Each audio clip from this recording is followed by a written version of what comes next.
താത്ത ഉമ്മാക്ക് സ്ട്രോക്ക് വന്നതാണ് അല്ലേ? നമ്മളിപ്പം ഏകദേശം 3 മാസത്തോളം ഉമ്മാനെ ട്രീറ്റ്മെന്റ് ചെയ്തു. ആദ്യം ഞാൻ ട്രീറ്റ്മെന്റ് ചെയ്യാൻ വന്ന ടൈമിൽ ഉമ്മാന്റെ സിറ്റുവേഷൻ എങ്ങനെയായിരുന്നു താത്തോ? 3 ആള് വേണം മനസ്സ് ശുശ്രൂഷിക്കാൻ. നടക്കാൻ എല്ലാവരും പറ്റിയിരുന്നോ? കറക്റ്റായിട്ട് ഇരിക്കാൻ പറ്റിയിരുന്നോ? ഇല്ല. ഇപ്പൊ എങ്ങനെയാണ്? ഇപ്പൊ എങ്ങനെയൊക്കെ ഉണ്ട് ഉമ്മാന്റെ ഈ 3 മാസം കഴിഞ്ഞപ്പോ ഇന്നിപ്പോ അവസാനിക്കാണ് ഉമ്മാന്റെ ട്രീറ്റ്മെന്റ് അല്ലേ? അപ്പൊ ഇന്ന് എങ്ങനെയുണ്ട് ഉമ്മാന്റെ കാര്യങ്ങളൊക്കെ എങ്ങനെയൊക്കെയാണ് നിങ്ങൾക്ക് പറയാനുള്ളത്? ഇപ്പൊ ഉമ്മ ഒറ്റക്ക് എല്ലാ കാര്യങ്ങളും ചെയ്യുന്നുണ്ട്. പിന്നെ നമ്മളൊന്നും ഒരാളായിട്ട് കൂടെ വേണമെന്ന് മാത്രമേ എല്ലാ കാര്യങ്ങളും ചെയ്യുന്നുണ്ട്. എല്ലാ കാര്യങ്ങളും ഉമ്മ ചെയ്യുന്നുണ്ട്.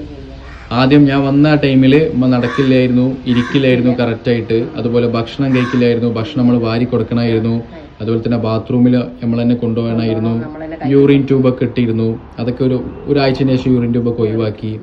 ഇപ്പൊ ഉമ്മ എല്ലാ കാര്യങ്ങളും ഒരു 95% എല്ലാ കാര്യങ്ങളും ഉമ്മ ചെയ്യുന്നില്ലേ? ഉമ്മ ചെയ്യുന്നുണ്ട്. ഭക്ഷണം കാര്യങ്ങളൊക്കെ ഉമ്മ അത്യാവശ്യം കുഴപ്പമില്ലാത്ത രീതി കഴിക്കുന്നുണ്ട്. ഇനി ഉമ്മാന്റെ എന്താണ് ഉമ്മാന്റെ റെഡിയാക്കി നമുക്ക് എടുക്കാനുള്ളത്? സംസാരശേഷി ഒന്ന് റെഡിയാക്കി എടുക്കണം. ഫിസിയോതെറാപ്പി എന്നുള്ളതിൽ ഫിസിക്കലി ഉമ്മ 95% റെഡി ആയിട്ടുണ്ട് അല്ലെ? ആ കാര്യത്തിൽ നിങ്ങൾ ഉഷാറല്ലേ? ഹാപ്പി അല്ലേ? ഇതാണ് ഉമ്മ.